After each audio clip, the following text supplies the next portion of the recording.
نحمده ونصلي على رسوله الكريم اما بعد فقد قال الله تبارك وتعالى كما ورد في سورة الانعام اعوذ بالله من الشیطان الرجیم بسم اللہ الرحمن الرحیم قل هو القادر على ان يبعث عليكم عذابا من فوقكم او من تحت ارجلكم او يلبسكم شيعا ويذيق بعضكم بأس بعض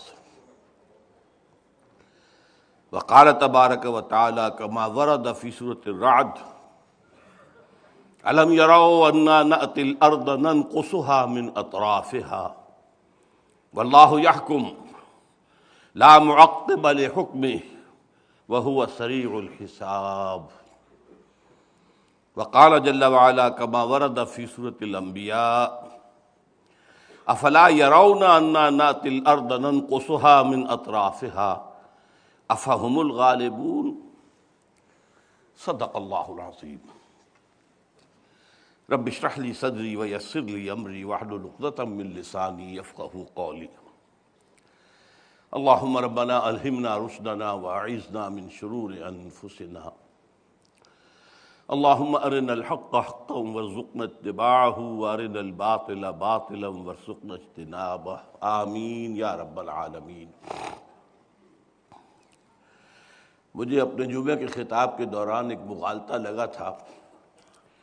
میں نے پہلے اعلان کیا تھا کہ خطاب 1 گھنٹے کا ہوگا، لیکن یہ کہ پھر مجھے اس وقت یاد نہیں رہا اور میں اپنے پرانے حساب سے اپنا اس خطاب کو میں نے چند منٹ اوپر ہوئے تھے لیکن اختتام تک پہنچایا، تو میں اس کا بھی تھوڑا سا تتمہ اس وقت اس تقریر کا گویا کہ بقیہ حصہ آپ کے سامنے رکھنا چاہ رہا ہوں۔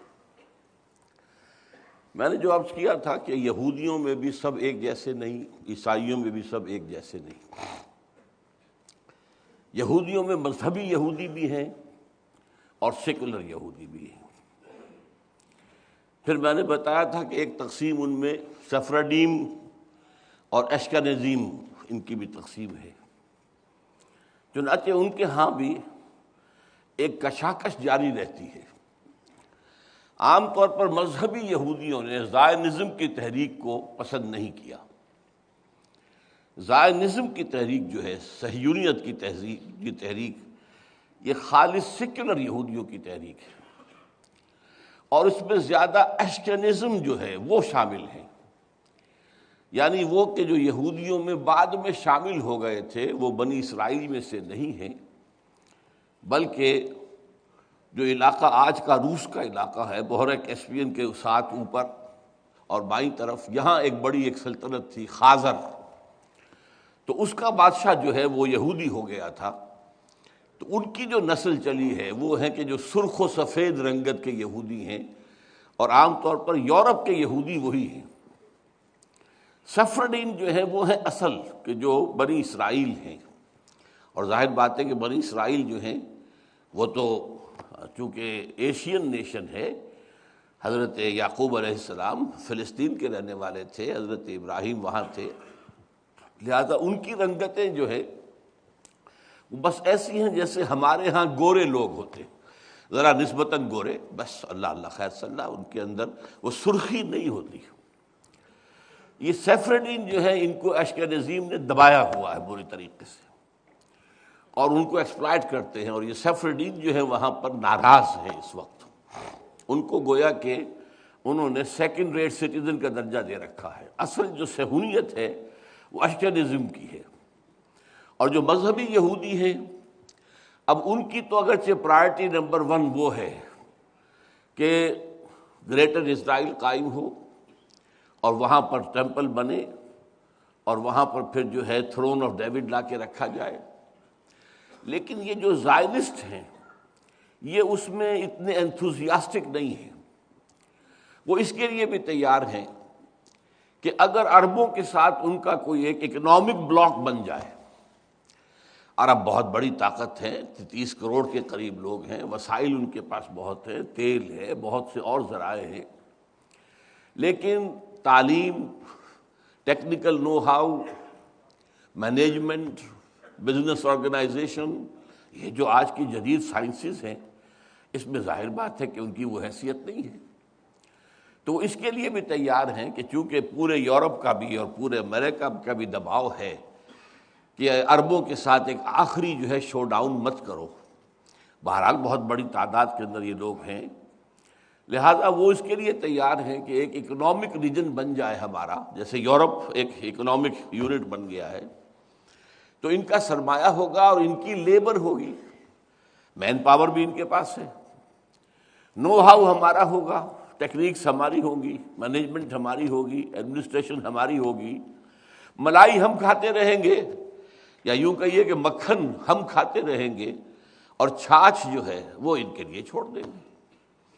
تو یہ مختلف ٹرینڈز ہیں اصل میں، لیکن یہ کہ کسی بھی وقت ہو سکتا ہے کہ وہ جو الٹرا رائٹسٹ وہاں کا یہودی ہے، ان کی پارٹی کی اگر حکومت بن جائے تو پھر وہ ویٹ نہیں کریں گے، وہ لازماً فوری طور پر جو ہے وہ مسجد اقصیٰ کو بھی گرائیں گے اور قبۃ الصخرہ کو بھی گرائیں گے اور اپنا ٹیمپل وہاں تعمیر کریں گے۔ ان کی پرائرٹیز نمبر 1 وہ ہیں۔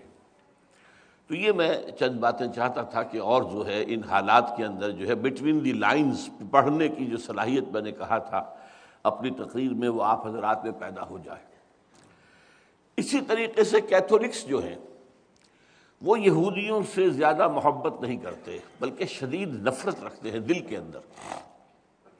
یہ تو جو پچھلا پوپ تھا جو مر گیا ہے، اب اس پوپ نے یہودیوں کو ایگزونریٹ کیا ہے کہ یہ یہودی جو ہیں یہ اصل میں حضرت مسیح کی سولی چڑھائے جانے کے ذمہ دار نہیں ہیں، ورنہ یہ کہ کیتھولکس کے اندر تو شدید دشمنی تھی کہ یہ ہمارے خدا کے قاتل ہیں، ہم جسے خدا کا بیٹا سمجھتے ہیں اسے انہوں نے سولی پر چڑھوایا ہے، اور یہ اسے سن آف مین کہتے ہیں، باسٹرڈ کہتے ہیں، وہ کہتے ہیں کہ وہ تو حرامی بچہ تھا، معاذ اللہ ثم معاذ اللہ، نقل کفر نہ باشد۔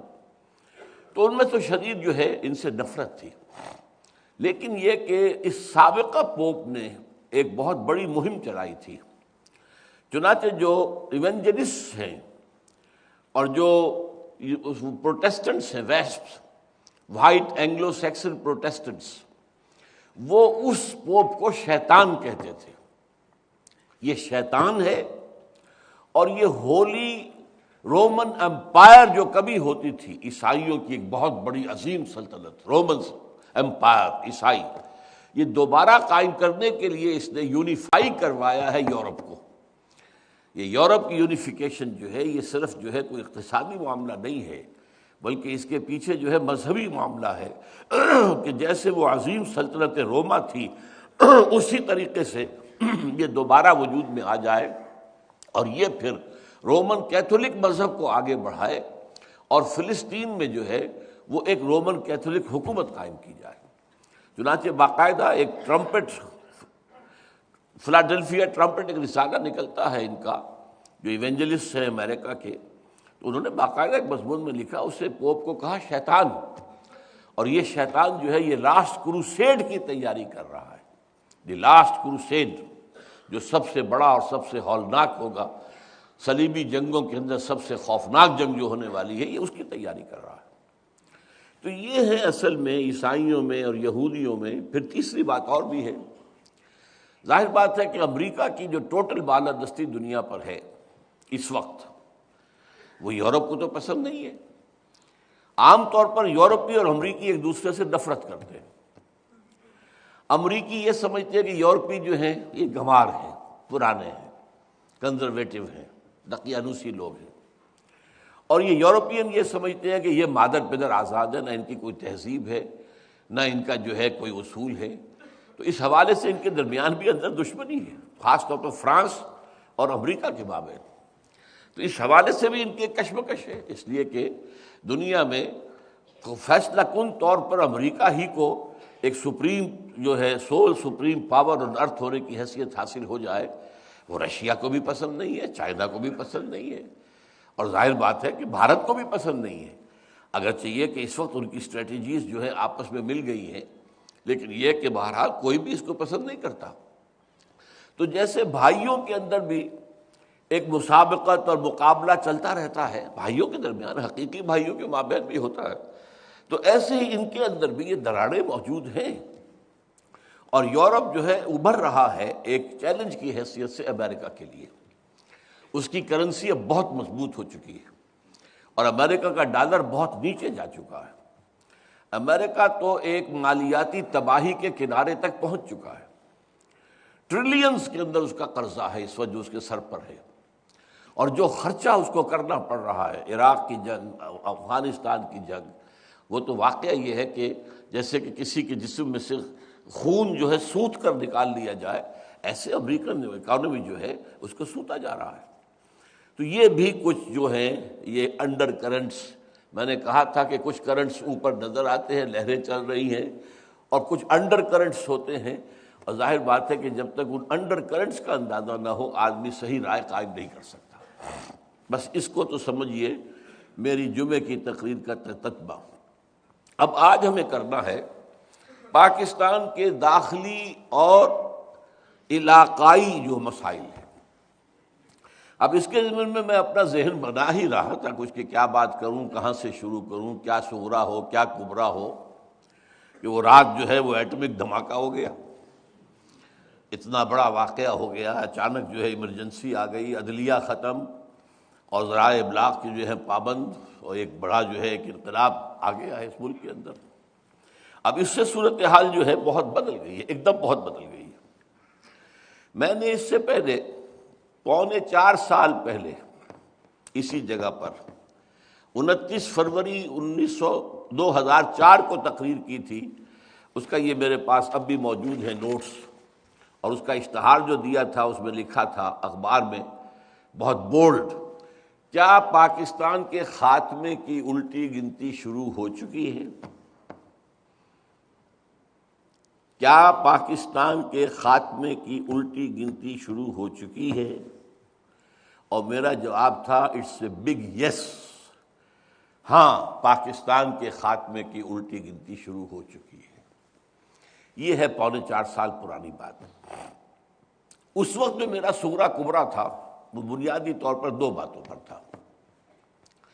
ایک یہ کہ پاکستان اپنا ریشنیلے کھو چکا ہے، وائی پاکستان، جس مقصد کے لیے اسے بنایا گیا تھا یہ کسی نسلیت کی بنیاد پر نہیں بنا تھا، کسی لسانیت کی بنیاد پر نہیں بنا تھا، کسی وطنی قومیت کی بنیاد پر نہیں بنا تھا، یہ تو بنا تھا اسلام کے نام پر، اور ایک انتہائی سمجھیے کہ خونی بلڈی جو ڈویژن تھی، دی گریٹ ڈیوائڈ، ایک بڑی کتاب لکھی گئی تھی دی گریٹ ڈیوائڈ، تاریخ انسانی کی عظیم تقسیموں میں سے وہ تقسیم تھی۔ لاکھوں انسان مارے گئے تھے، کروڑوں انسانوں کی تبادلہ آبادی ہوا تھا، ادھر سے ادھر ادھر سے ادھر۔ تو یہ کس لیے تھا؟ اسلام کے لیے۔ اب ظاہر بات ہے کہ جب یہ ایک آئیڈیالوجیکل اسٹیٹ تھی اور یہاں وہ آئیڈیالوجی جو ہے نہ پروموٹ کی گئی نہ نافذ کی گئی، تو it has lost its raison d'être. یہ جو فرانسیسی ایک لفظ ہے ریزون دی ایتھل، یعنی کسی چیز کے وجود کا سبب، جو اس کا وجود کا سبب ہے، ریزون وہ ریزن، انگریزی میں ریزن آپ کہیں گے تو وہ ریزون ہے، ریزون دی ایتھل۔ تو یہ کسی چیز کے لیے وجہ جواز، what's the justification? Pakistan has lost its justification, it's a failed state. یہ بات جو ہے ثابت ہو چکی ہے کئی سال پہلے کی، بلکہ میں نوٹ کر کے بھی لایا ہوں ایک شخص کا، ایک بہت بڑا صحافی رابرٹ کیلان، اس نے 20 ستمبر 2000 کو مضمون لکھا تھا پاکستان از اے فیلڈ اسٹیٹ، اور بہت جلد اس کے اندر خانہ جنگی شروع ہوگی اور انارکی پیدا ہوگی، اور پھر یہ ملک ختم ہو کر افغانستان میں مدغم ہو جائے گا۔ یہ رابرٹ کیلان کا مضمون ہے کہ جو چھپا تھا جنگ کے اندر بھی، تو اس حوالے سے میں نے اس کا صرف آپ کو یاد دہانی کرائی ہے۔ تو پہلی بات تو یہ کہ پاکستان کا جو ریشنیلے ہے، ریزون دی ایتھل ہے، وہ ختم ہو چکا ہے۔ اور دوسرا مذہبی اعتبار سے یہ کہ ہم نے اللہ سے جو بدعہدی کی، وعدہ خلافی کی، اس کی زبردست سزا ہمارے اوپر مسلط ہو چکی ہے۔ اس کی ایک سزا ہے مانوی سزا، وہ فزیکل نہیں ہے، معنوی ہے۔ وہ کیا ہے؟ نفاق ہمارے دلوں کے اندر پلا دیا گیا ہے۔ دنیا کی منافق ترین قوم ہے مسلمانوں نے پاکستان، منافق ترین قوم، اس لیے کہ اللہ کا قاعدہ ہے، اللہ نے بیان کیا ہے قرآن میں، جب کوئی قوم اللہ سے کوئی عہد کرتی ہے، اے اللہ اگر ہمیں یہ دے دے گا تو ہم پھر تیرے بڑے نیک بندے بن جائیں گے اور یہ کر دیں گے اور وہ کر دیں گے، اللہ وہ وعدہ پورا کر دیتا ہے تو اس کے بعد وہ وعدہ خلافی کرتی ہے قوم، تو اس کی سزا کیا ہے؟ فَعَاقَبَ فِي قُلُوبِهِمْ نِفَاقًا، ان کے دلوں میں اللہ تعالی نفاق پیدا کر دیتا ہے دنیا کے اندر، یہ معنوی سزا ہے۔ اس نفاق کی وجہ سے باہمی منافقت ہو گئی، نفاق ہو گیا، اب وہ قوم نہیں رہی، قومیتیں ہو گئی۔ وہ قوم اب کہاں ہے؟ وہ جو قوم ایک تھی، ایک جھنڈے تلے، مسلم لیگ تلے، وہ قوم اب کہاں ہے؟ ڈھونڈ اب اس کو چراغ رخ زیبا لے کر، اس کا تو کوئی وجود ہی نہیں ہے۔ قومیتوں میں تحلیل ہو چکی ہے، عصبیتوں میں تقسیم ہو چکی ہے، علاقائیت بھی ہے، نسلیت بھی ہے، لسانیت بھی ہے، اور مذہبی تفرقے بھی ہیں، وہ تو پارا پارا ہو چکی ہے۔ اس اعتبار سے نفاق باہمی، یہ نفاق کی ایک شکل ہے۔ نفاق کا دوسرا نتیجہ ہوتا ہے کردار کا دیوالا نکل جانا، جو حدیث میں آیا ہے، 2 حدیثیں ہیں، منافق کی نشانیاں 3 ہیں، جس میں تینوں ہے پکا منافق ہے، اور جس میں ایک ہے تو اسی درجے میں منافق ہے۔ جب بولے جھوٹ بولے، جب وعدہ کرے خلاف ورزی کرے، جب امین بنایا جائے تو غبن کرے، خیانت کرے۔ اب یہ یارڈ سٹک لے کر اپنے معاشرے کو آپ ناپ لیجئے، from which ever angle you like, جدھر سے چاہیں اس کا جو سیکشن ہے کاٹ لیجئے اپنی قوم کا، معلوم ہوگا کہ جو جتنا بڑا ہے اتنا ہی بڑا جھوٹا، جو جتنا بڑا ہے اتنا ہی بڑا وعدہ خلاف، جو جتنا بڑا ہے اتنا ہی بڑا غبن کرنے والا۔ بلینز کے غبن ہوتے ہیں۔ اب تو کہا جا رہا ہے 90 کھرب روپیہ جو ہے وہ بے نظیر لے گئی، اللہ جانے۔ اب ہم تو یہی سن نہیں سکتے اور تو کچھ نہیں کہہ سکتے۔ اس 90 میں سے 1 کھرب اس نے استعمال کیا ہے اپنے اس جو بھی اس نے اپنا کروایا ہے استقبال، کہہ رہے ہیں لوگ، اللہ جانے واللہ عالم۔ بہرحال سرے ملک جو اس کا محل ہے اس کا انکار وہ نہیں کر سکتی، چاہے پرٹیکولرلی اس کے نام پر نہ ہو، ہے تو صحیح۔ اور سوئٹزرلینڈ کی عدالتیں جو ہیں وہ تو اب بھی اس کا پیچھا کر رہی ہیں، وہ اپنے ان فیصلے کو لے کے کھڑی ہوئی ہے۔ اب ہمارا مدعی بیٹھ جائے تو اور بات ہے، حکومت جو ہے وہ خود بیٹھ جائے جو مدعی تھا، تو ظاہر بات ہے کہ پھر اس کے بعد تو کوئی سوال پیدا نہیں ہوتا مقدمے کے چلنے کا، لیکن وہ عدالت تو کھڑی ہے اب بھی۔ تو بہرحال دوسرا جو ہے وہ نفاق باہمی کے بعد یہ جو انسانی اخلاقیات کا جنازہ نکلا ہے اس ملک سے، واقعتاً وہ بھی اسی نفاق کا نتیجہ ہے۔ اور تیسرے یہ کہ سب سے بڑا منافقت کی علامت ہمارا دستور ہے، کہنے کو سارا اسلام اس میں لکھا ہوا ہے، حقیقت میں زیرو ہے۔ تمام اسلامک پروویژنز ان ایفیکٹو ہیں، کوئی ان کی مؤثر ہونے کی شکل نہیں ہے، لکھا ہوا ہے۔ صرف ایک قرارداد مقاصد پر بھی اگر ایک جملے کا اضافہ ہو جائے کہ یہ article it will take precedence over the whole of the constitution, یہ کافی ہے، پورے دستور کو اسلامی بنانے کے لیے کافی ہے۔ لیکن نہیں، ایک آرٹیکل ہے جیسے اور بے شمار آرٹیکلز ہیں، یہ دوسرے آرٹیکلز کے اوپر کوئی حکمران نہیں ہے۔ اور آپ کے جسٹس نسیم حسن شاہ صاحب نے یہ فیصلہ دیا تھا چیف جسٹس کی حیثیت سے۔ تو اسی طریقے سے کوئی قانون سازی کتاب و سنت کے منافی نہیں کی جائے گی، اس کو بھی اٹیچ کر دیا گیا کاؤنسل آف اسلامک آئیڈیالوجی سے، وہ رپورٹیں دیتی رہے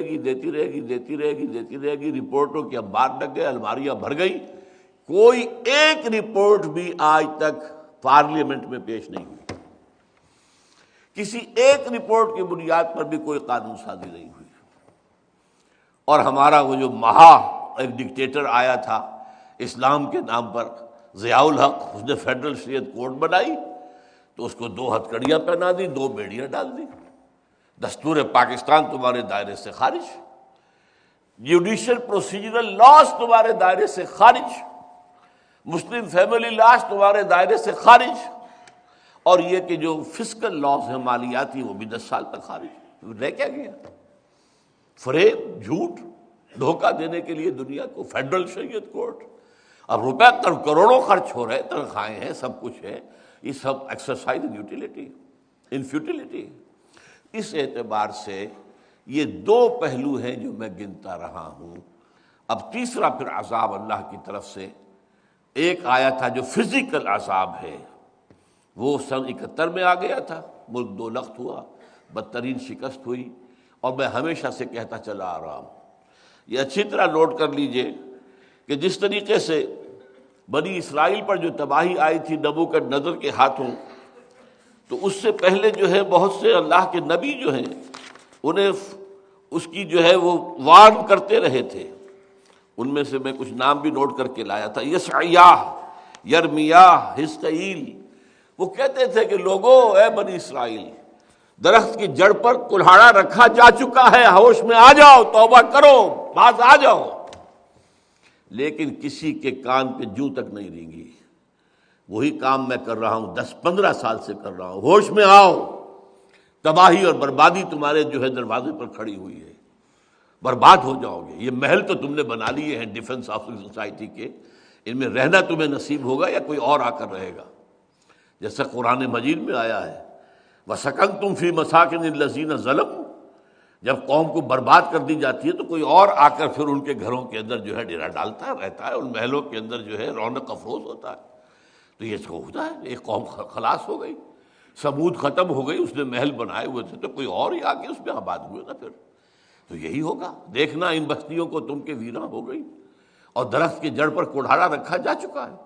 یہ میں کہہ رہا ہوں، 15 سال سے کہہ رہا ہوں، لیکن یہ ہے کہ مجال نہیں، نہ عوام کے کان پہ کوئی جوں رینگی ہے، سوائے اس کے کہ آپ حضرات آ جاتے ہیں، بڑا کرم کرتے ہیں، میری باتیں سن لیتے ہیں، کڑوی کسیلی باتیں بھی سن لیتے ہیں، لیکن کوئی حلقہ ہمارے ہاں کا مؤثر، کوئی دینی جماعت، کوئی دینی تنظیم کچھ سوچنے کو تیار نہیں، کوئی لمحہ فکریہ اس کے لیے نہیں۔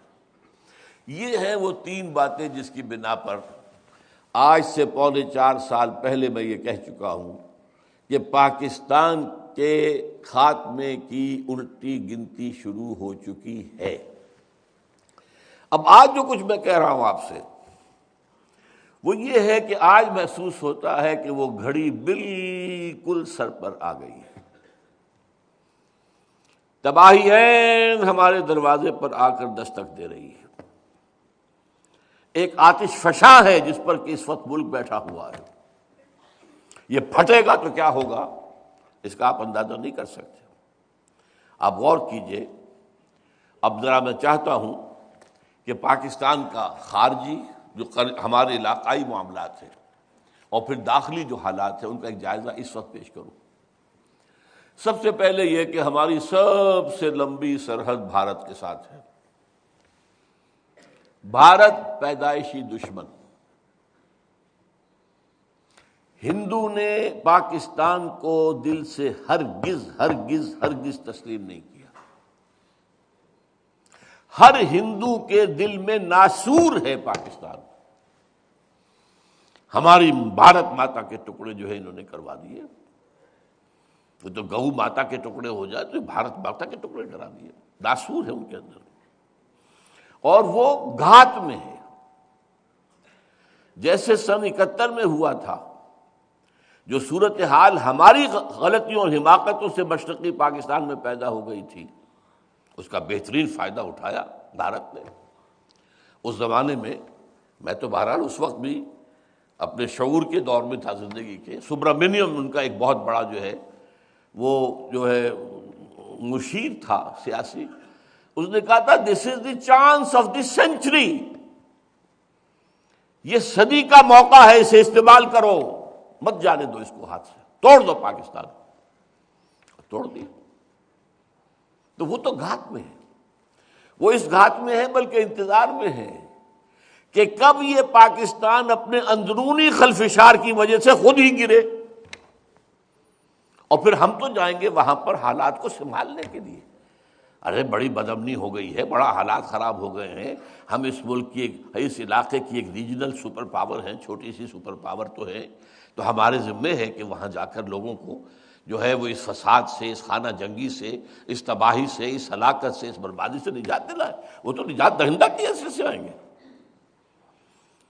اب آپ کو معلوم ہے کہ ہندو، اگرچہ میں آپ سے کہہ چکا ہوں، میں ہندوستان جب 2 سال پہلے رہ کے آیا تھا، کہ اب وہ مذہبی منافرت وہاں اتنی نہیں ہے جتنی پہلے کبھی ہوتی تھی۔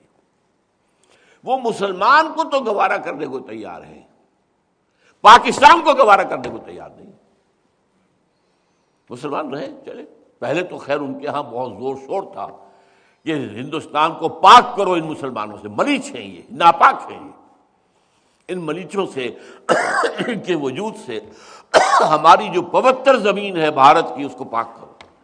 اس کے بڑے لمبے چوڑے منصوبے تھے، باقاعدہ کمیشن بھیجے گئے تھے کہ جاؤ اور اسپین میں تحقیقات کر کے آؤ کہ اسپین میں 500 سال پہلے جو مسلمانوں کا خاتمہ کیا گیا تھا، کہ کوئی ایک بچہ تک باقی نہ رہا، وہ کیسے کیا گیا؟ گو اینڈ اسٹڈی، تاکہ ہم وہی طریقے اختیار کریں۔ یہ ہوتا تھا۔ اب میرے اندازے میں ذرا سی صورتحال میں تبدیلی ہوئی ہے۔ اب وہ مسلمان کو تو گوارا کرنے کو تیار ہیں، اس لیے کہ سیکولرزم ان کی ہڈیوں کے اندر چلا گیا ہے کہ بھئی مذہب کی کوئی اہمیت ہی نہیں ہے۔ اصل اہمیت ہے سیاست کی، معیشت کی، پیسے کی، ہماری معاشی زندگی ٹھیک ہو، ہمارے کارخانے ہوں، ہماری پروڈکشن ہو، ہماری تعلیم ہو، ہمارا یہ ہو، ہمارا صحت کا معاملہ ہو۔ اصل چیزیں تو یہ ہے۔ یہ مذہب ٹھیک ہے، رکھو، کوئی مندر چلا جائے، کوئی مسجد چلا جائے، کوئی فرق نہیں پڑتا، لیکن پاکستان کا وجود انہیں قبول نہیں ہے۔ یہ ان کے دل کا ناسور ہے۔ جب بھی انہیں موقع ملے گا وہ اس پر وار کریں گے اور اس کو ختم کریں گے۔ یہی وجہ ہے کہ انہوں نے پاکستان کی مغربی سرحد پر کتنے کونسل خانے قائم کر دیے۔ کس لیے کیے؟ تاکہ ادھر سے بھی تخریبی کارروائی شروع ہو جائے۔ اور جو کچھ ہو رہا ہے شمال مغربی سرحدی صوبے میں، اس میں لازماً اس کا بھی دخل ہے۔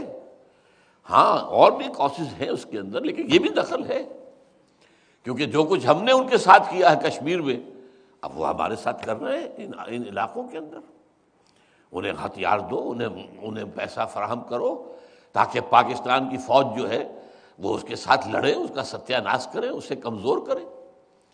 انڈیا کی اکانومی تو ایسی تھی کہ اس نے 6-7 لاکھ فوج رکھی ہے، اور کتنے سال تک رکھی ہے مسلسل ایکٹیو میدان میں۔ کشمیر کے اندر ہماری تو اکانومی ایسی نہیں ہے، وی کانٹ افورڈ اٹ، ہم تو بیٹھ جائیں گے بتاشے کی طرح۔ تو اس حوالے سے اب نوٹ کیجئے کنڈولیزا رائس نے جو بات کہی تھی کہ پاکستان کے مستقبل کا فیصلہ ہم یعنی امریکہ اور بھارت مل کر کریں۔ یہ ہے رائٹنگ آن دی وال۔ وہ فیصلہ یہ بھی ہو سکتا ہے کہ حصوں بخروں میں تقسیم کر دو، یہ تم لے جاؤ، یہ یوں لے جائے، اس کو علیحدہ کر دو، بلوچستان کو علیحدہ کر دو، اور NWFP صوبہ جو ہے افغانستان کو دے دو، اور پنجاب تو خیر ہے ہی ہمارا، سکھوں کا ہے، اصل تو شہ سکھوں کا ہے، سکھوں کی حکومت تھی، انگریزوں نے سکھوں سے لیا تھا، وہ مسلمانوں سے تو نہیں لیا تھا پنجاب۔ مسلمان تو یہاں محکوم تھے، بدترین غلامی کے اندر تھے۔ اور یہاں آپ کو معلوم ہے کہ ایسٹ پنجاب کا جو ہے وزیر اعلیٰ 2 دفعہ آ کر کہہ گیا ہم تو ایک ہیں، یہ کاہے کی لکیر کھینچ رکھی ہے، بٹھاؤ اس کو، ہماری تہذیب ایک ہے، ہمارے تہوار ایک ہیں، ہم بھنگڑا ایک ہی طریقے پر ڈالتے ہیں، ہماری تو جو ہے ہمارا کلچر ایک ہے، لہذا ہمیں تو مل جانا چاہیے۔ سندھ ایک علیحدہ اینٹی ہے ہی ہے، بلوچستان ایبسولوٹ اینٹی علیحدہ ہے ہی ہے، ادھر جو ہے کراچی اور اس کے ساتھ جو ہے حیدرآباد کا علاقہ، یہ ایک علیحدہ اینٹی ہے ہی ہے، اور چونکہ سمندر پر بیٹھے لہذا انہیں علیحدہ ہونے میں دیر ہی لگتی۔ وہ تو کہتے ہیں ہم سنگاپور بنا لیں گے، ایک نیا ہانگ کانگ بنا لیں گے، اور یہ بات آج سے کو 20 سال پہلے کی ہے۔ ہمارے ایک بزرگ ہیں مولانا اخلاق حسین قاسمی، دہلی کے عالم دین ہیں، ہماری تنظیم کے وہ مستشارین میں شامل تھے اور بعض اوقات آئے ہیں، انہوں نے تقریریں بھی کی ہیں یہاں۔ انہوں نے مجھے بتایا وہ کراچی گئے، وہ MQM اس وقت اٹھی ہوئی تھی اور جو بڑا طوفان اٹھا ہوا تھا اور بڑا فساد ہو رہے تھے اور بوری بند لاشیں نکل رہی تھیں، اور جس طریقے سے کہ لوگوں کے گھٹنوں کے اندر سوراخ کیے جاتے تھے، یہ سارا یاد کیجیے کیا کچھ ہو رہا تھا اس وقت۔ تو مولانا اخلاق حسین قاسمی نے کچھ ایسے ہی نوجوان MQM کے لوگوں سے کہا، ارے بیٹے تم لوگ یہ کیا کر رہے ہو، تم ہندوستان سے تو یہاں آ گئے، یہاں سے آگے کیا سمندر میں جاؤ گے؟ انہوں نے کہا چچا میاں ہم تو یہاں پہ سنگاپور بنائیں گے، ہم اب سمندر میں تھوڑا ہی جائیں گے، ہم تو یہاں سنگاپور بنائیں گے چچا میاں۔ یہ بات مجھے آج تک یاد ہے۔ اور اب وہ سامنے کھڑا ہوا ہے، وہ سنگاپور جو ہے وہ سامنے کھڑا ہوا ہے۔ جس طریقے سے فیصلہ کن غلبہ ہے ایم کیو ایم کا وہاں پر سیاست پر، اور جس طرح وہ ایک مافیا کی حیثیت سے بھی وہاں پر پنجے گاڑے ہوئے ہیں، کسی کی ہمت نہیں ہے وہاں پہ بولنے کی۔ وہ تو تھوڑا سا علاقہ جو ہے وہ لیاری کا علاقہ ہے جہاں پیپلز پارٹی کے جیالے کچھ بستے ہیں، وہ بلوچ اور وہ جو مکرانی لوگوں کا علاقہ ہے۔ باقی تو یہ کہ وہ سارا کا سارا جو ہے ایم کیو ایم، اور اس میں وہ ہر ہتھ کنڈا استعمال کرتے ہیں۔ بہرحال پہلی بات تو میں نے آپ کو بتائی بھارت کا معاملہ۔ دوسرا آئیے اب افغانستان۔ یہ افغانستان جو ہے میں بھول گیا، میرا خیال تھا کہ میں آج کتابیں لاؤں گا، وہ اگر ہمارے پاس ہیں کچھ، مجھے معلوم نہیں بچی ہوئی ہے کہ نہیں۔ عابد اللہ جان جو ہمارے ایک ساتھی، ان کی کتاب Afghanistan the genesis of the last crusade, جنہیں بھی دلچسپی ہو دنیا کے حالات سے وہ پڑھیں اس کتاب کو، جا کر لے لیں مکتبے سے، یہاں تو نہیں ہوگی لیکن جگہ لے سکتے ہیں قرآن اکیڈمی سے۔ Afghanistan the genesis of last crusade, اور یہ میں بیان کر چکا ہوں کل اپنے پرسوں جمعے کے خطاب میں کہ یہی عظیم فرق ہے کہ عراق کے لیے بہت بڑی کولیشن نہیں بن سکی، امریکہ کے ساتھ یورپ نے نہیں دیا۔ وہ خالص جو ہے پروٹیسٹنٹ فینومینن ہے، ویسٹ فینومینن ہے، امریکہ ہے اور بھارت اور وہ انگلستان ہے، یا کچھ اور ان کے جو ہے تھوڑا سا نام دکھانے کو وہ آسٹریلیا، اس کی کوئی حیثیت ہی نہیں۔ یورپ نے ساتھ نہیں دیا، چین نے ساتھ نہیں دیا، روسی نے ساتھ نہیں دیا، وہ تو امریکہ کو it had to go alone. کیوں؟ کہ وہاں ظاہر بات ہے یورپ کے کوئی خاص مفادات نہیں تھے، تیل کا بھی مفاد تھا تو امریکہ کے لیے تھا، اور ثانیاً وہ چاہتے تھے اس کو اصل میں گریٹر اسرائیل کا پہلا قدم، گریٹر اسرائیل۔ اسی لیے شیرون نے کہہ دیا تھا، جیسے ہی فال آف بغداد ہوئی ہے، اس نے کہہ دیا تھا کہ عنقریب بغداد عراق پر ہمارا قبضہ ہوگا۔ اور پہلے تو ہم کہتے تھے کہ صرف یوفریٹس تک، دریائے فرات تک ہمارا ہے، اب ہمارا دعویٰ یہ دجلہ تک ہمارا ہے، تاکہ یہ پورا کا پورا جو زرخیز وہاں دعابہ ہے فرات اور دجلہ کے درمیان، وہ بھی ہمارا ہے۔ وہ تو دھنس گیا وہاں پر امریکہ، یہ تو اللہ تعالیٰ کی طرف سے، اور جو بھی ریزسٹنس وہاں پر ہوئی ہے وہ القاعدہ کی طرف سے ہوئی یا کچھ اور کو جو عوامل آئے ہیں، وہ تو میں پورا تجزیہ نہیں کر سکتا، وہ دھنس گیا ہے۔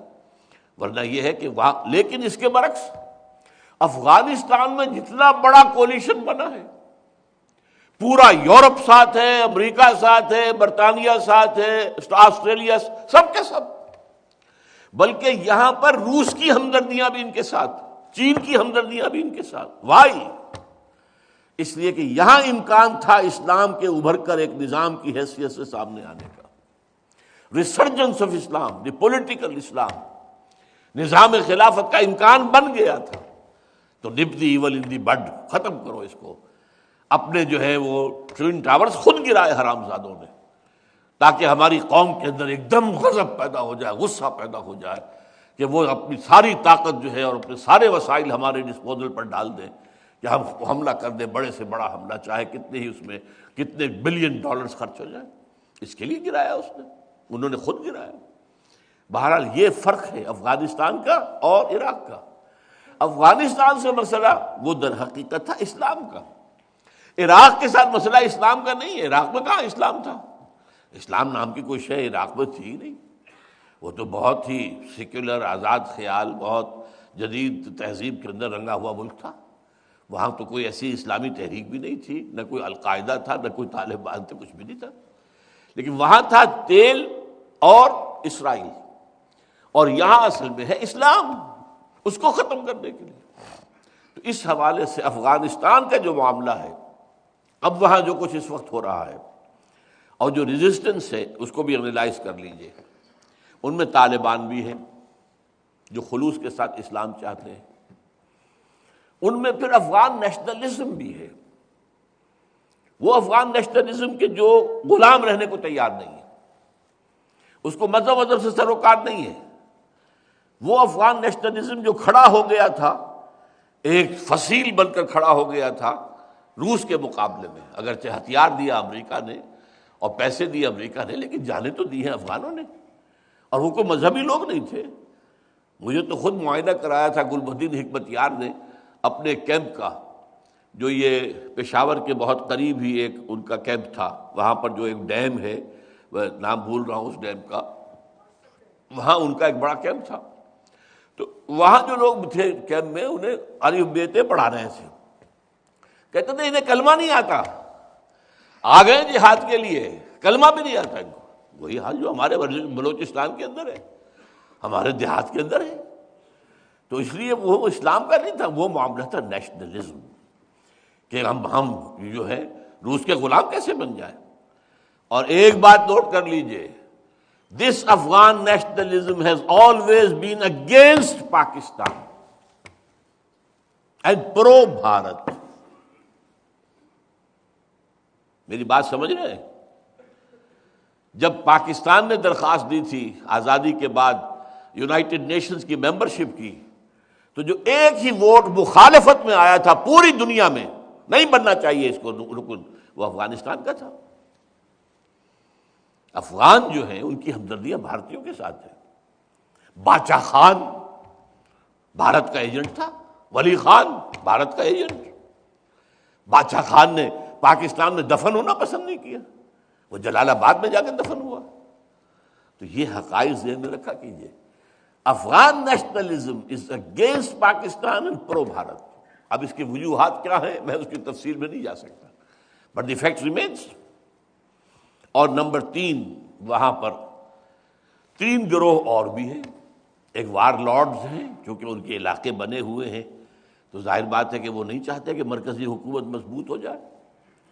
کرزئی کی حکومت مضبوط ہو جائے گی تو ان کا حصہ جو ہے، ان کا دائرہ اختیار ظاہر بات ہے کم ہو جائے گا، وہ کنٹرول میں آ جائیں گے، ان کی پالیسیز جو ہے اس کے اوپر کنٹرول کیا جائے گا۔ اسی طریقے سے وہاں پر آپ کو معلوم ہے ہیروئن کے اسمگلر سے ان کی آمدنی کا بہت بڑا ذریعہ ہے، کسی طریقے سے بھی کسی کاسٹ پر بھی چھوڑنے کو تیار نہیں۔ پھر کرمنلز ہیں، کرمنلز۔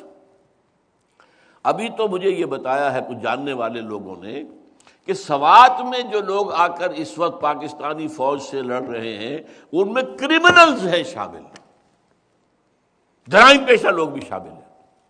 وہ میں بعد میں عرض کروں گا، وہ یہ کرمنلز جو ہیں افغانستان سے یہ آتے اور انہوں نے اس کو اپنا ذریعہ بنایا معاش کا۔ اسی میں وہ ہتھیار کا معاملہ لین دین کرتے ہیں، کاروبار کرتے ہیں، اسمگلنگ کرتے ہیں، اور اسی کے اندر سارا جو ہے، اور چونکہ ان کا یہ پورا علاقہ جو ہے پاکستان کی کوئی تو ریٹ ہے ہی نہیں، نہ پاکستان کی طرف سے کوئی وہاں پر ایکسپورٹ امپورٹ کوئی ٹیکسیز ہے، کچھ بھی نہیں ہے، کھلا بارڈر ہے، آؤ ادھر سے ادھر جاؤ، ادھر سے ادھر لے آؤ، گاڑیاں آتی ہیں وہاں پر ان کے اوپر جو ہے کوئی ٹیکس نہیں ہے۔ ہاں وہاں سے آپ گاڑی خرید کے پاکستان کے اندر لائیں گے ایک حد کے بعد تب آپ کو ٹیکس دینا پڑ جائے گا، ورنہ گاڑی پکڑی جائے گی۔ باقی ان کے علاقے میں وہ گاڑیاں گھومیں، نو رجسٹریشن، کوئی ان کو ٹیکس دینا ہی نہیں پڑتا۔ تو اس حوالے سے افغانستان میں یہ جو ہے طالبان چاہتے ہیں کہ اسلام آئے، اور وہ پرو پاکستان بھی ہیں۔ طالبان یہ نوٹ کر لیجئے، وہ پرو پاکستان ہے، انہیں یہ اندازہ ہے کہ پاکستان نے ان کی مدد کی ہے، پاکستان ان کا دوسرا گھر بن گیا تھا، سیکنڈ ہوم پاکستان طالبان کے لیے، جیسے کھلا ہوا تھا پاکستان، جہاں چاہیں آئیں جائیں، چندے جمع کریں، کچھ کریں۔ تو طالبان کے اندر تو پاکستان دے آر پرو پاکستان، لیکن جو اصل افغان نیشنلزم ہے وہ تو اینٹی پاکستان ہے، پرو بھارت۔ اور پھر وہ 3 میں نے گنوا دیے آپ کو کہ ان کے اندر وار لارڈز بھی بیٹھے ہوئے، ان کی اپنی چھوٹی چھوٹی حکومتیں ہیں، وہ کائے کو چھوڑیں گے ان کو۔ پھر وہاں پر جو ہیں منشیات فروش ہیں، ہیروئن کے کاروبار کرنے والے، پھر اور دوسرے کرمنلز ہیں۔ یہ جو طوفان افغانستان میں اس وقت ہے، جس کو پھر میں کہہ رہا ہوں، it's the genesis of the last crusade, آخری جو مارکا ہونا ہے عیسائیت اور اسلام کا، اس کا میدان یہ بننا ہے۔ اسی لیے اس معاملے میں چین بھی ان کے ساتھ ہے، چین کو خطرہ ہے، سنکیانگ کا صوبہ ساتھ لگتا ہے، اور آج سے کوئی 50 سال پہلے 5 کروڑ کی آبادی تھی اس کی، تو آج کتنی ہوگی اندازہ کر لیجئے آپ۔ مسلمان ہیں اور وہاں پر بھی تحریک ہے، اسلامی تحریک ہے، اور یہاں سے طالبان کے علاقے سے اور پاکستان کے علاقے سے لوگ وہاں جاتے ہیں، جا کر وہاں پہ انہیں تعلیم دیتے ہیں، اور وہاں سے لوگ اگر یہاں پر آ کر تربیت حاصل کرتے ہیں۔ تو چائنا بھی اس اعتبار سے شدید افغانستان کے خلاف ہے، اور پاکستان کے بھی اس اعتبار سے خلاف ہے۔ رشیا ہے، اس کا چچنیا کا معاملہ ہے۔ تو چاہے چین اور روس جو ہیں وہ امریکہ کے مد مقابل ہیں، لیکن اس معاملے میں ان کے ساتھ ہیں۔ الکفر ملت واحدہ کی حیثیت سے اصل میں جو معاملہ ہو رہا ہے وہ افغانستان میں ہو رہا ہے۔ اب ظاہر بات ہے کہ وہ جو طوفان وہاں پر ہے تلاطم، وہ تلاطم کے تھپیڑے جو ہیں پاکستان میں اب جو آئے ہیں، یہ جو شمالی اور جنوبی وزیرستان میں ہے اس کی نوعیت قدرے مختلف ہے۔ وہ کچھ طالبان جمع وہ جو مجاہدین اور تھے، ازبکستان کے مجاہدین تھے، یہ تھے وہ یہاں پر پناہ گزین ہیں، یہاں انہوں نے شادیاں کی ہیں، یہاں ان کے بچے ہیں، یہاں وہ رہتے ہیں، اس سوسائٹی کے اندر وہ پوری طریقے سے انٹیگریٹ ہو چکے ہیں، جذب ہو چکے ہیں۔ اور پٹھانوں کی بہرحال ایک غیرت ہے، ان کے اندر ایک حمیت ہے، وہ اپنے مہمانوں کا جو ہے وہ ایک ساتھ دیتے ہیں۔ تو یہ تو ایک بہت، اسی لیے جو ہے جنوبی اور شمالی وزیرستان کا معاملہ حل ہونے میں آ ہی نہیں رہا ہے۔ لیکن جو اوپر کا علاقہ ہے سوات کا، it's an absolutely different entity. یہاں کا معاملہ طالبان کا نہیں ہے، اگر ہے تو یہ مقامی طالبان ہیں جو اٹھ کر کھڑے ہو گئے، طالبان لیکن جو مقامی طالبان وہ کھڑے ہو گئے۔ یہاں پر یہ نفاذ شریعت کا معاملہ ہے، کیونکہ یہ علاقہ وہ ہے کہ جس میں آج سے کوئی 5-7 سال پہلے آپ کو یاد ہوگا صوفی محمد صاحب نے ایک تحریک چلائی تھی، بہت بڑی عوامی تحریک نفاذ شریعت کی۔ تقریباً 1 لاکھ کا جلوس لے کر وہ آ گئے تھے دریائے اٹک جو ہے دریائے سندھ کے پل کے اوپر، وہاں انہیں روکا گیا تھا۔ بہرحال اس کے بعد انہیں کرش کر دیا گیا، اور صوفی محمد صاحب اس وقت سے وہ مقدمہ ان پر چلا، وہ جیل میں ہے۔ لیکن اب صوفی محمد صاحب کے داماد ہیں ملا فضل اللہ، وہ اب ہو گئے ملیٹنٹ۔ ہتھیار انہیں بھارت بھی ہو سکتا ہے دے رہا ہو، افغانستان بھی ہو سکتا ہے دے رہا ہو، جس کے بھی مفادات پاکستان کے کو ختم کرنے میں ہیں وہ اس کو مدد کریں گے، کیوں نہیں کریں گے۔ لہذا وہاں کا معاملہ جو ہے بہت مختلف ہے، وہ تو سیٹلڈ ایریا ہے، سویلائزڈ ایریا ہے۔ وہ جو ہے عام جو ہمارے ہیں، عام جو ہوتے ہیں افغان جو آزاد قبائل، اس طرح کا معاملہ نہیں ہے۔ ویری کلچرڈ پیپل، بڑے بڑے شہر ہیں وہاں پہ، بڑی سیٹلڈ سول پاپولیشن ہے، وہاں جو کچھ ہو رہا ہے اس کا آپ اندازہ کیجئے۔ اور یہاں میں آپ کو ذرا بتا دینا چاہتا ہوں، ایک بہت بڑے مصری ادیب اور مصنف اور مورخ علامہ شکیب ارسلہ، انہوں نے اپنی ایک کتاب میں ایک بات کہی ہے جو مولانا سید ابو الحسن علی ندوی، مولانا علی میاں رحمۃ اللہ علیہ نے اپنی کتاب میں نقل کی ہے، وہاں سے میں نے پڑھی کہ ایک خاص علاقہ ہے دنیا میں، یہ آپ کو معلوم ہے وہ سطح مرتفع پامیر جس کو کہتے ہیں، جس کو دنیا کی چھت کہتے ہیں، اس چھت سے پہاڑوں کے سلسلے نکلتے ہیں۔ ایک پہاڑ کا سلسلہ کراکرم، دی مائٹی کراکرم، آپ دیکھتے ہوں گے PIA وغیرہ کے اشتہارات کے اندر۔ ایک آتا ہے ہمالیہ، وہ چلا گیا ہے دور تک۔ ایک آتا ہے کوہ ہندو کش جو افغانستان میں گیا ہے۔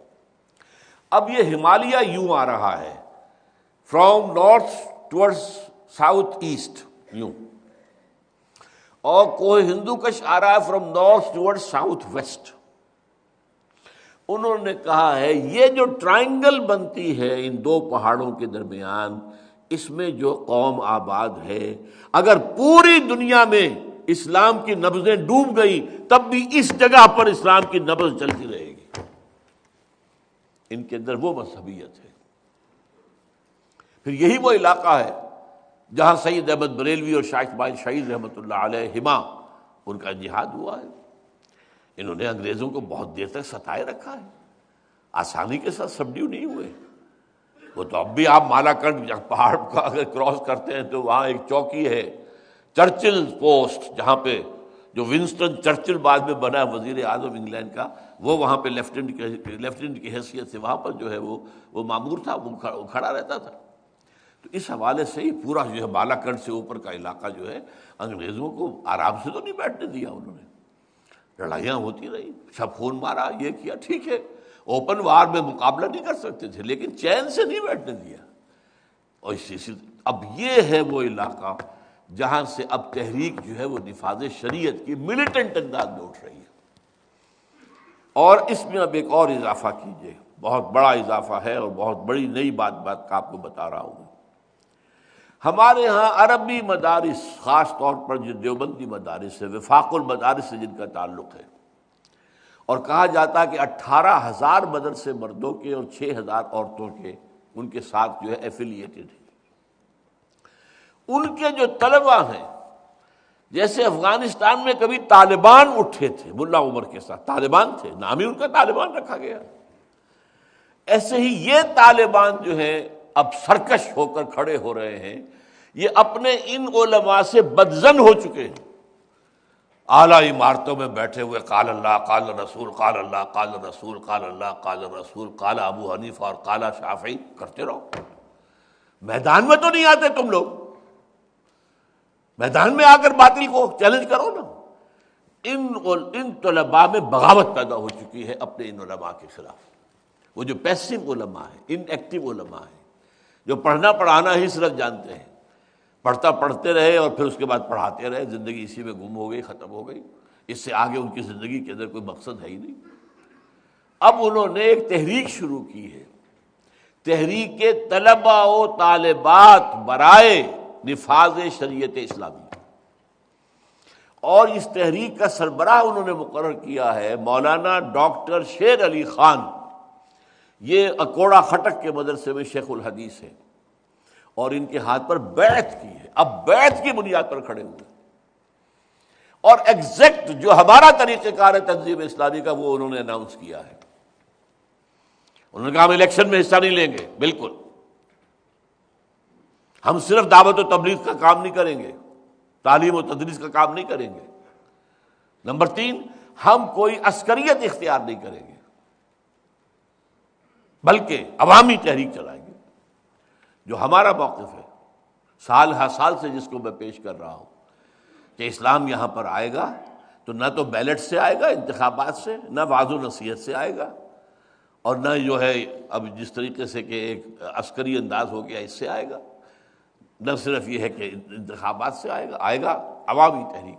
اب یہ لاکھوں طلباء ہیں، اور ظاہر بات ہے کہ اس وقت جو صورتحال ہمارے ملک میں بننے جا رہی ہے اس میں اندیشہ ہے کہ شدید کریک ڈاؤن، اب جو بھی کام رات سے شروع ہوا ہے تو اب عربی مدارس کے اوپر اصل کریک ڈاؤن اب ہونے والا ہے، جو اس کا نتیجہ پھر نکلے گا وہ تو اللہ تعالیٰ ہی کو بہتر معلوم ہے۔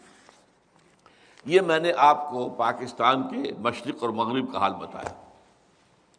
اب داخلی طور پر جو ہے پاکستان میں دو عظیم قسم کے ٹکراؤ، یا جس کو آپ کہتے ہیں پولرائزیشنز، ہاریزونٹل پولرائزیشن، ورٹیکل پولرائزیشن، اب ان کے درمیان گھمسان کا رنگ پڑنے والا ہے، بہت سخت۔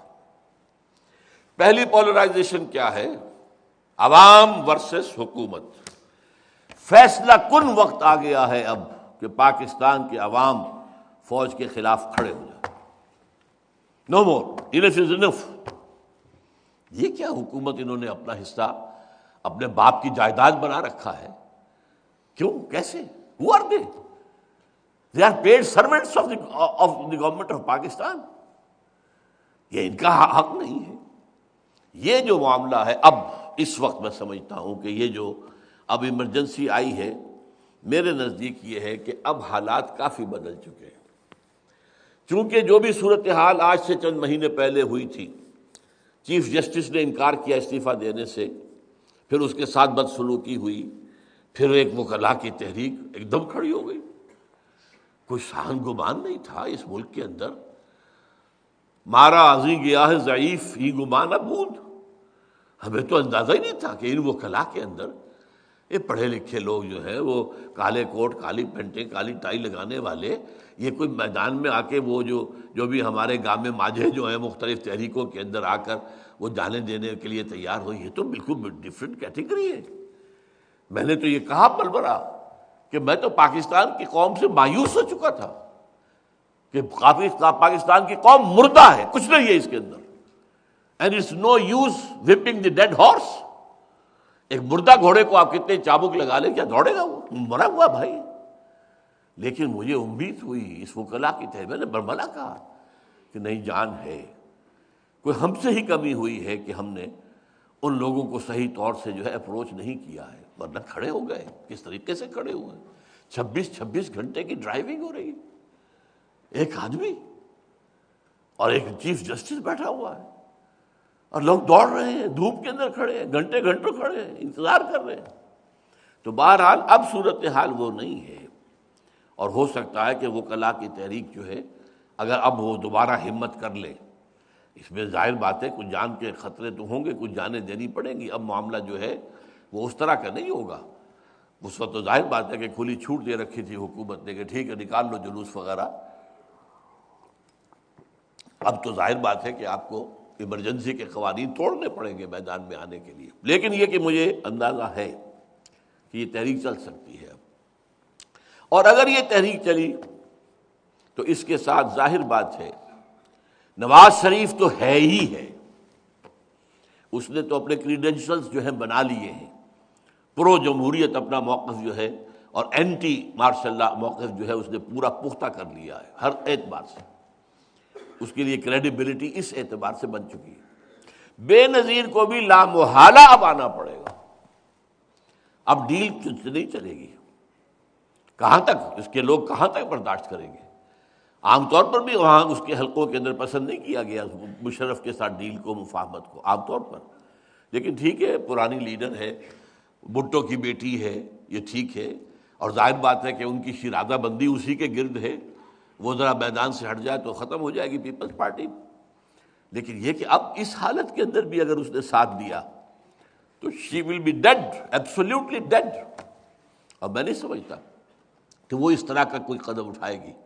وہ بھی میدان میں اس تحریک کے ساتھ شامل ہوگی. اور نمبر 3 میرے نزدیک جو سرکاری لیگیں ہیں، قاف لیگ ہے یا وہ فنکشن لیگ ہے، فنکشنل لیگ ہے، یہ بھی اس معاملے کے اندر میدان میں آ جائیں گے. اس لیے کہ ان میں بھی بہت سے لوگ آخر ہیں ایسے کہ جو اب سمجھ گئے ہیں کہ بھئی ایک انف از انف، آخر حد ہوتی ہے. ایک معاملہ جو ہے اس کو جو ہے کر لینا چاہیے تھا، سیدھا سیدھا معاملہ. تو اب اگر یہ خونی ڈرامہ شروع ہو گیا تو اس کا سیکوینس کیا ہوگا؟ آتش فشاں پھٹے گا. امریکہ اور نیٹو پاکستان میں داخل ہو گئے. ادھر سے ہو سکتا ہے بھارت بھی آئے، کیونکہ یہاں تو ہنگامہ ہو گیا. مشرقی پاکستان میں چونکہ فسادات ہو گئے، قتل عام شروع ہو گئے، خانہ جنگی سی کیفیت ہو گئی، بھارت آ گیا. وہ تو پولیس ایکشن تھا اس کا. تو اس طریقے سے نیٹو مغرب سے اور انڈیا بھارت مشرق سے آئیں. اور اس کے بعد ظاہر بات ہے کہ پھر وہ براہ راست در اندازی کے ذریعے سے اور آخری ہدف آپ کا ایٹمی اثاثہ وہ اٹھا کر لے جائیں گے یا کنٹرول کریں گے یا ختم کر دیں گے. اور پھر آپ کی حالت ہوگی کسی شیر کے دانت توڑ کے اسے ڈال دیا جائے. ظاہر بات ہے پھر وہ ایک بلی ہے اور کیا ہے، ذرا بڑی بلی، دانت توڑ دی. یہ ہے سیناریو اس صورت کا اگر تحریک چل جاتی ہے اور ایک ریزسٹنس موومنٹ جو ہے وہ اس ایمرجنسی کے خلاف کھڑی ہو جاتی ہے. تو میرے نزدیک یہ سیناریو ہے کہ جو سامنے آئے گا. اور اگر perchance, hoping against hope, if some sane sense prevails، اگر کچھ لوگ اب بھی مشرف صاحب کو سمجھا سکیں اور ان نتائج سے اسے آگاہ کر سکیں کہ یہ نتائج انتہائی خوفناک ہے، تم نے جوا کھیلا ہے، بہت بڑا جوا کھیلا ہے، تو اس کے لیے سیدھا راستہ ہے اب بھی. اللہ کرے کہ وہ جو کہتا ہے میرے لیے سب سے پہلے پاکستان، اگر وہ واقعی اس کے اندر مخلص ہے تو نمبر 1 صدارت سینٹ کے چیئرمین کے حوالے کر کے دونوں عہدے چھوڑ کر باہر چلا جائے، ملک میں رہے یا ملک سے باہر چلا جائے. صدر، چیئرمین سینٹ، اور باقی اب جو ہے وائس چیف آف سٹاف تو بنا ہی دیا، وہ چیف آف سٹاف کی حیثیت سے ٹیک اوور کرے.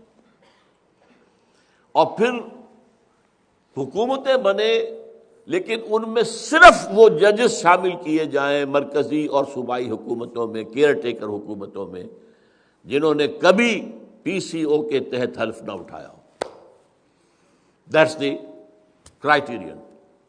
ان کے کردار کا ثبوت یہ ہے کہ اصول پسند ہیں. انہوں نے اپنا عہدہ چھوڑا، چیف جسٹس تھا چھوڑ دیا، وجیہ الدین نے چھوڑا ہے، سعید الزمان صدیقی نے چھوڑا، اور بہت سے نے چھوڑے.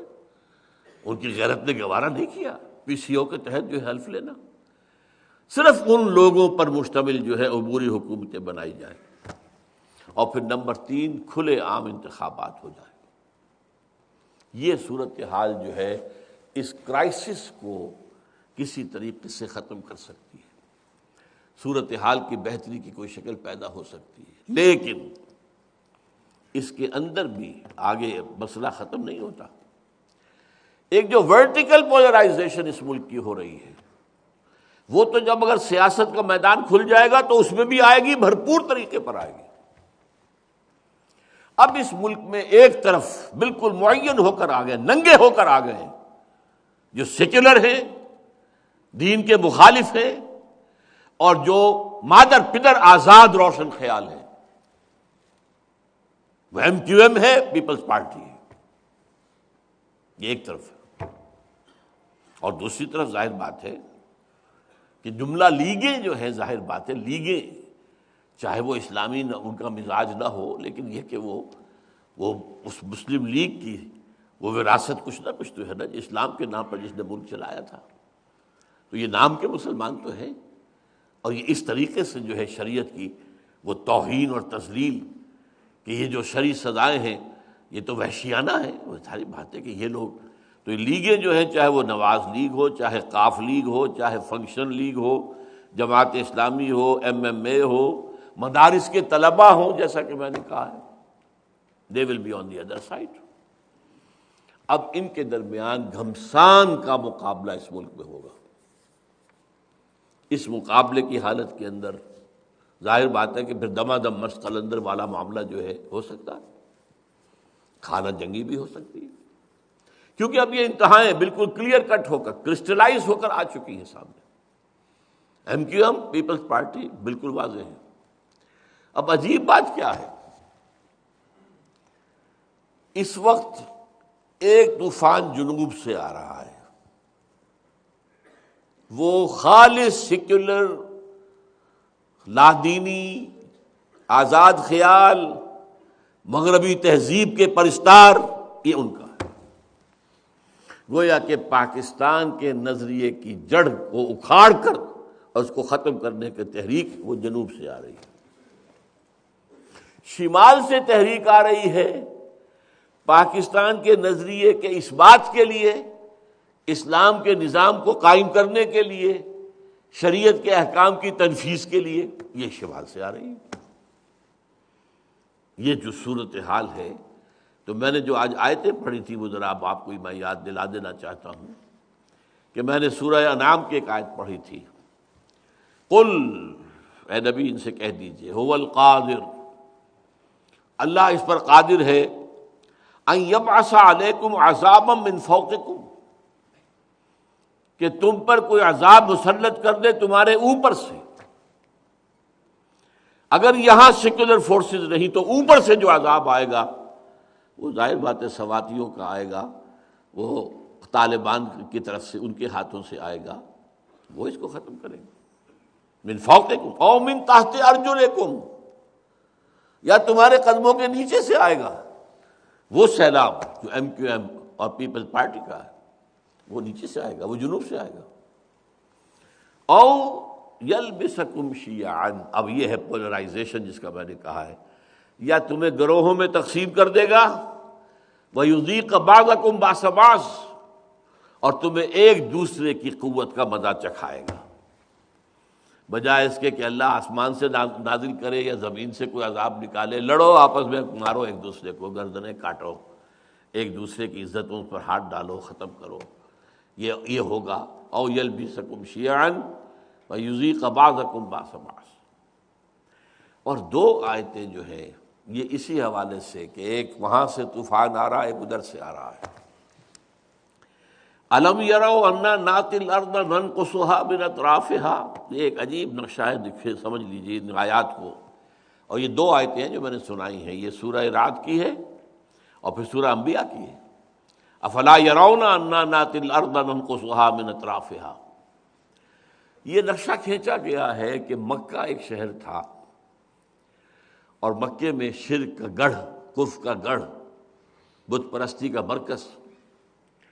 اب وہاں سے مسلمان چلے گئے، مدینے چلے گئے، وہاں سے حضور نے اب جو اقدامات شروع کیے، چھاپہ مار دستے بھیجنے شروع کیے، تو مکے کی جو لائف لائن تھی اسے تھریٹن کر دیا، اس کی جو معاشی زندگی تھی، قافلوں کے اوپر اب حملہ۔ اب قافلہ ہی تو ان کا ذریعہ تھا معاش کا۔ اور نمبر دو، جہاں حضور گئے وہاں کے قبیلوں سے یا تو صلح کر لی یا نیوٹرل ہو گئے۔ وہ پہلے وہ سب کے سب پرو قریش تھے، اب یہ کہ ان میں سے کوئی حضور کا ساتھی ہو گیا، کوئی قریش کا رہ گیا، کوئی کہا اچھا جی ہم نہ آپ کے ساتھ نہ ان کے ساتھ۔ دونوں نتیجوں میں مکے کا گھیراؤ ہو رہا تھا۔ یہ مکے کا گھیراؤ، یہ اکنامک بلاکیڈ آف مکہ اور پولیٹیکل آئسولیشن آف قریش، یہ دو کام حضور نے کیے ہیں۔ یہ ماسٹر پیس ہے محمد رسول اللہ صلی اللہ علیہ وسلم کی سیاست کا اور تدبر کا۔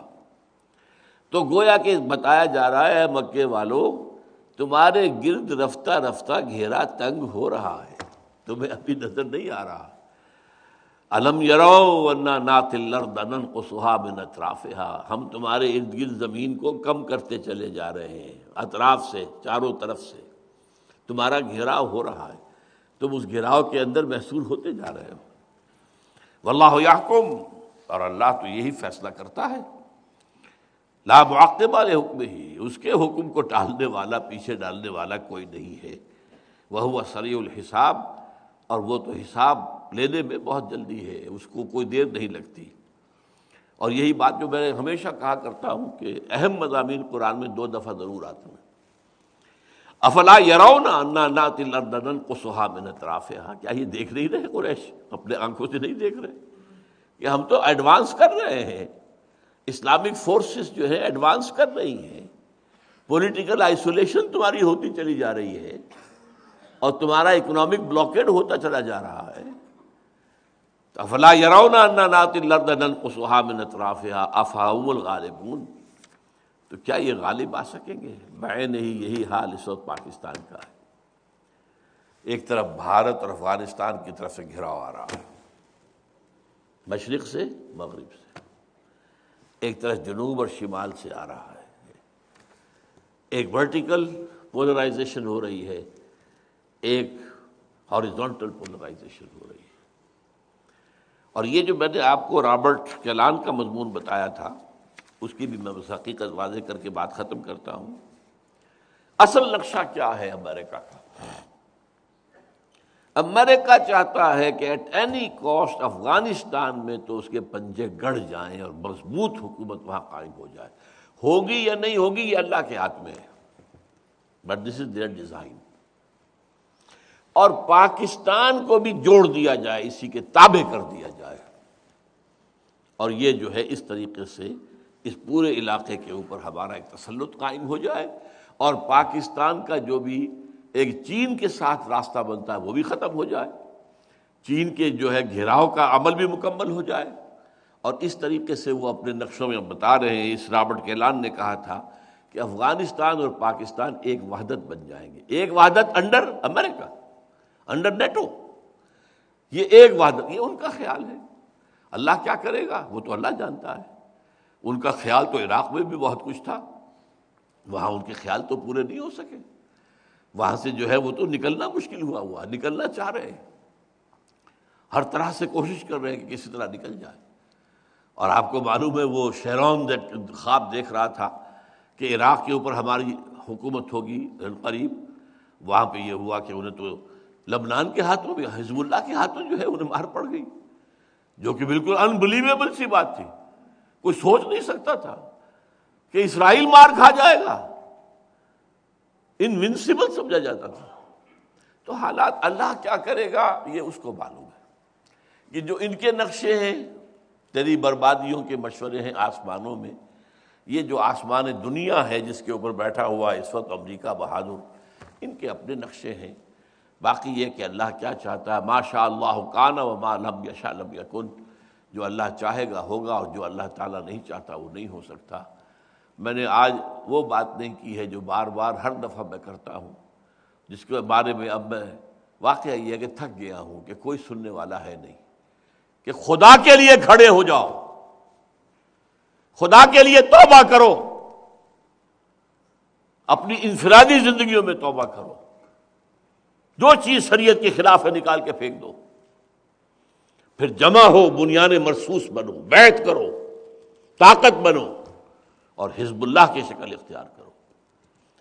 اسی میں تمہاری عافیت ہے، دنیا کی بھی اور آخرت کی بھی۔ اقول قولی ھذا واستغفر اللہ لی ولکم ولسائر المسلمین والمسلمات۔